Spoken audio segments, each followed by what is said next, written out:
160 000 kilos de viande! Shalom à tous. Bienvenue dans cette vidéo où je vais tenter de répondre à la question suivante. Pourquoi Jésus gaspille-t-il 160 tonnes de viande?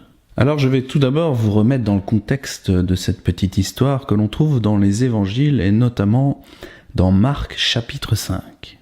Alors c'est la fameuse histoire où Jésus délivre un démoniaque et pour ce faire il envoie les démons dans un troupeau de porcs. Les Écritures nous disent qu'il y avait environ 2000 bêtes. Et autre détail important, Jésus entre dans le territoire des païens, les Gadaréniens.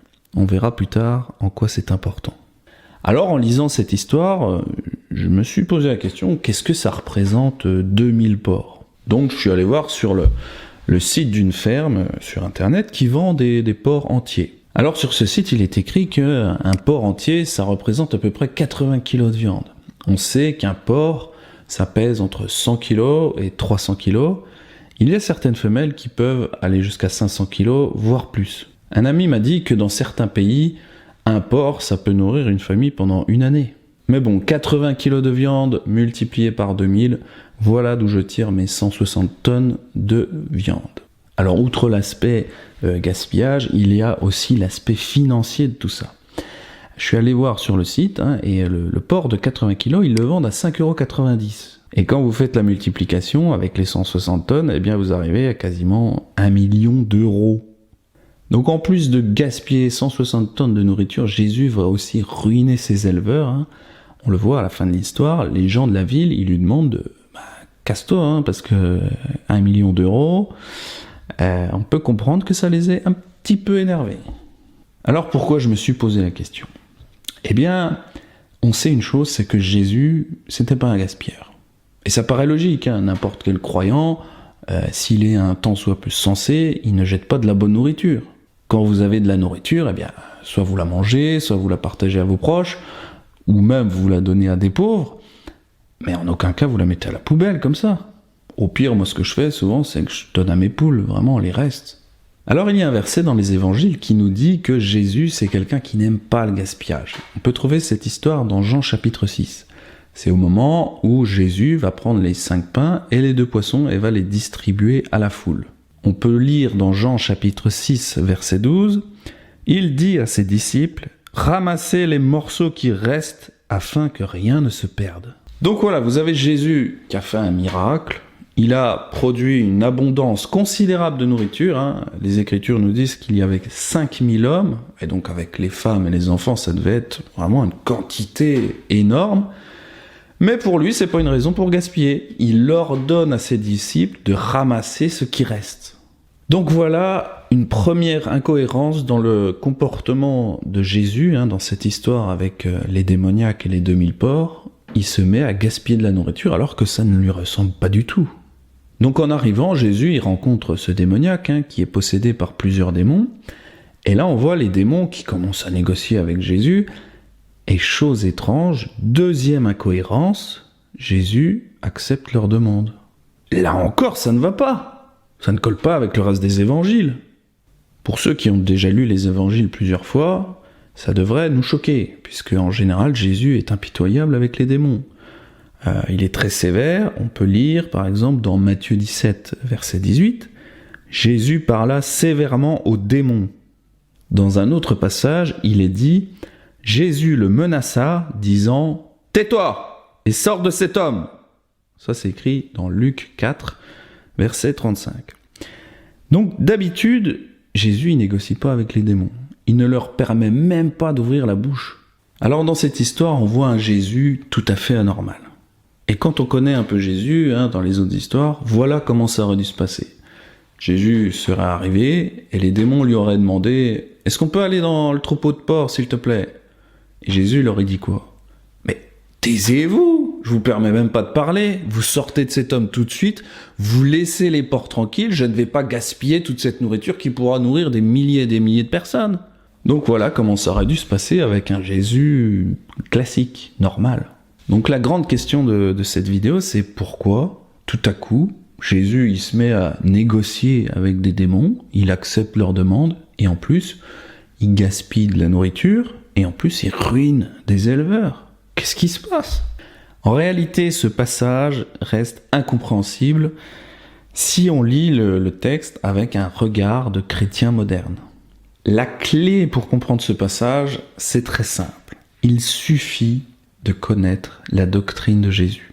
En fait, Jésus, il n'est pas devenu fou, il n'est pas anormal en gaspillant toute cette nourriture et en laissant faire les démons ce qu'ils veulent.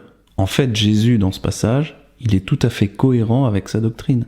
La doctrine de Jésus est très claire dans ce passage. Jésus ne gaspille aucune nourriture pour une raison simple, c'est qu'il ne considère pas le porc comme un aliment. Vous pourriez me dire, ok, c'est pas la nourriture de Jésus, ok, c'est celle des païens. Mais pourquoi il les embête et il les empêche de manger du porc? Oui, car j'entends pas mal de prédications en ce moment qui disent que la cacheroute n'est réservée qu'aux juifs. Quand on est un païen converti à Jésus, on peut tout à fait manger du porc. Ce passage démontre que les gens qui prêchent de telles choses se trompent. En fait, Jésus, il va détruire intentionnellement la nourriture des païens dans ce passage. En fait, il est en train d'expliquer sa doctrine. En fait, pour un chrétien moderne, il est totalement impossible de comprendre ce passage. Et c'est normal, puisque la doctrine actuelle dans le christianisme n'est pas celle de Jésus. En effet, les chrétiens modernes considèrent le porc comme une nourriture. Et c'est d'ailleurs l'opinion de tous les païens et les gens du monde qui ne connaissent pas Dieu. Tout est bon dans le cochon, tu crois jusqu'au chambon, c'est bon, c'est bon, c'est bon. Arrêtez les roues, le cœur au-dessus de bouchon, c'est bon, c'est bon, c'est bon. Désormais je veux chanter le cochon, le pâté, le saucisson. Répétons sur cette applaudisson. C'est bon, c'est bon, c'est bon, c'est bon. Oula, qui c'est qui est bon? Eh ben je vais te dire moi qui c'est qui est bon. C'est le cochon, c'est bon. Bravo Juliette, bravo. Adonai dans les Écritures nous dit que le porc n'est pas une nourriture. Et le monde nous dit « tout est bon dans le cochon ». Ah, vous voyez, ils font même des chansons là-dessus. Il faut revenir aux fondamentaux, Lévitique 11, verset 7. « Vous ne mangerez pas le porc qui a la corne fendue et le pied fourchu, mais qui ne rumine pas, vous le regarderez comme impur. » Voilà la doctrine de Jésus. Donc l'unique moyen de comprendre ce passage où Jésus délivre un démoniaque et jette 160 tonnes de viande à la mer, c'est d'admettre que Jésus n'a jamais aboli la cacheroute, et d'ailleurs il confirme aux païens que le porc n'est pas une nourriture. En réalité, Jésus confirme simplement les ordonnances de son Père, et le fait qu'il soit en territoire païen est très important, comme je l'ai dit en début de vidéo, puisque dans ce passage, il s'adresse en particulier aux païens qui mangeaient du porc. Donc pour résumer ce passage d'un point de vue chrétien, moderne, Jésus peut paraître totalement méchant, voire insensé, car il détruit le travail d'éleveurs de cochons en les ruinant totalement avec une perte de près d'1 million d'euros et en jetant de la nourriture par les fenêtres, plus de 160 tonnes de viande. Tous ces jambons, ces saucissons, ces boudins, ces chipolatas qui finissent au fond de la mer. Ça aurait pu nourrir des milliers et des milliers de personnes. Mais je vous rassure, Jésus n'est pas méchant, mais pour lui, le porc, c'est pas une nourriture. Que ce soit pour les juifs, pour les païens, le porc n'est pas une nourriture pour l'homme. Point final. Mon fils qui a 8 mois m'a fait penser à cette histoire. Je m'occupais de lui l'autre jour et pour lui essuyer la bouche, j'ai pris un mouchoir. Et ensuite, j'ai posé le mouchoir à côté et il a commencé à prendre le mouchoir et il a commencé à le manger. Alors j'ai dit « Zacharia, arrête! C'est pas de la nourriture, c'est un mouchoir !» Et donc j'ai dû arracher le mouchoir des mains de mon fils et je l'ai mis à la poubelle. Alors bien sûr, mon fils, il n'était pas content, mais je lui ai dit « Ce n'est pas de la nourriture !» Et en fait, il se comporte un petit peu comme les enfants de Dieu. Les enfants de Dieu, ils aiment bien manger n'importe quoi, comme du porc. Et finalement, j'ai agi un peu comme Jésus. Je suis venu prendre ce que mon fils mangeait, et il trouvait ça délicieux apparemment, et je l'ai jeté à la poubelle. Et pareil, Jésus, il est venu, il a pris les porcs et les a balancés à la poubelle. Mais ce n'est pas de la nourriture. Mon fils, il a cru qu'un mouchoir, c'était de la nourriture, comme beaucoup de chrétiens croient que le porc, c'est de la nourriture. Mais non, Jésus, il agit comme un père, vraiment, qui aime ses enfants. Moi, j'ai agi comme ça avec mon fils, parce que je l'aime. Et c'est sûr, il n'était pas content, parce que pour lui, un mouchoir, c'était délicieux, c'était sûrement très savoureux. Mais c'est pareil pour les chrétiens. Alors, une fois qu'on a admis ça, et je l'espère que certains vont l'admettre, Eh bien, on peut aller plus loin dans la compréhension des Écritures. Comme vous le savez peut-être, il y a plusieurs niveaux de lecture dans la Bible. Vous avez le pshat, le remez, le drash et le sod. Alors le pshat, c'est le niveau littéral. Le remez, c'est le niveau allusif.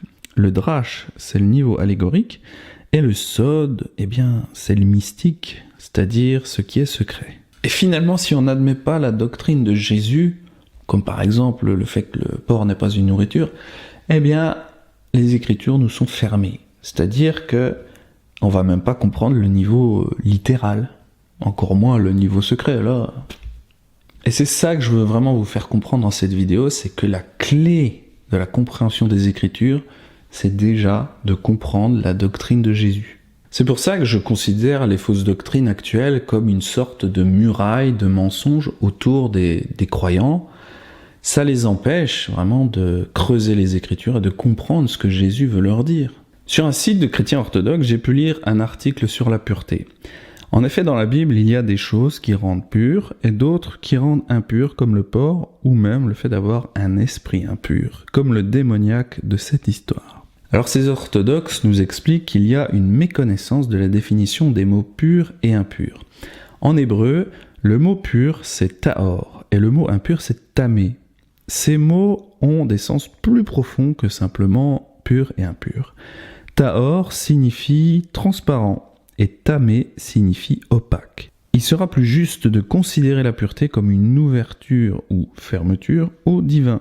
Donc manger du porc, ça revient à bloquer l'entrée de Dieu en nous, de bloquer sa lumière. De la même façon, avoir un esprit impur en nous bloque notre relation avec Dieu. L'impureté nous éloigne de Dieu. Donc que fait exactement Jésus en tuant tous ces porcs ? Eh bien, en fait, il est en train d'ouvrir ce territoire païen à la présence de Dieu. Il prépare le terrain pour ses disciples qui vont devoir évangéliser après sa mort et sa résurrection. Les païens vont pouvoir commencer à se sanctifier en arrêtant de manger du porc qui les rend opaques à la lumière divine. Donc en fait, dans ce passage, Jésus y rend un très grand service et il envoie un message très fort.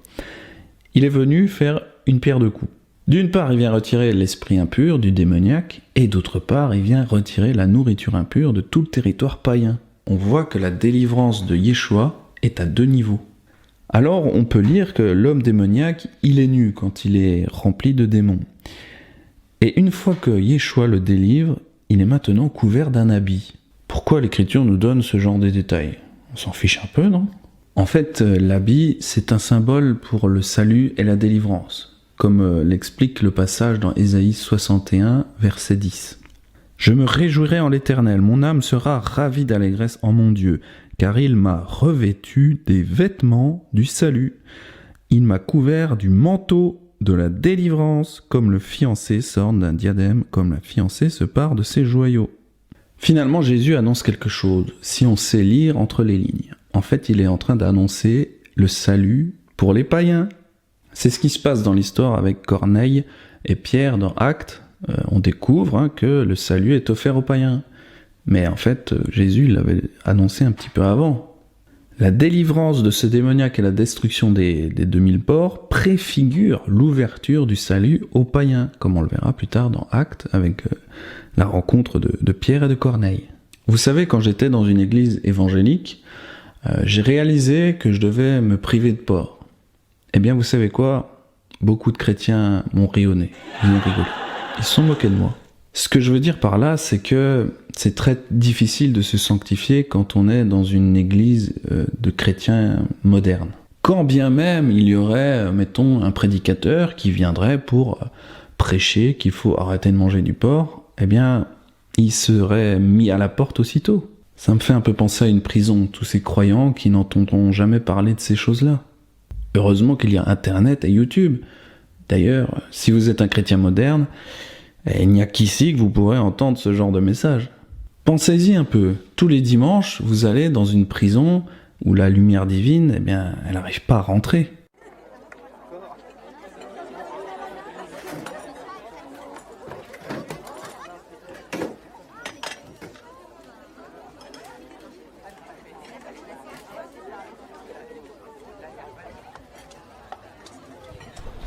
Bonjour monsieur, vous avez déjà choisi? Bonjour, je vais prendre comme d'habitude un jambon beurre et une bière s'il vous plaît. Je vous apporte ça tout de suite. Merci. Bon alors, je vais voir quel site aujourd'hui. Ah, je sais. Je vais aller voir le verset du jour. J'aime bien ces petits versets pleins de vérité.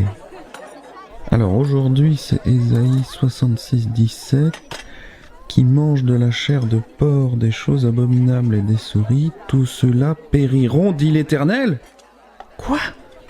Mais c'est pas possible, je peux pas croire que tu as dit ça. Voilà votre bière et votre sandwich.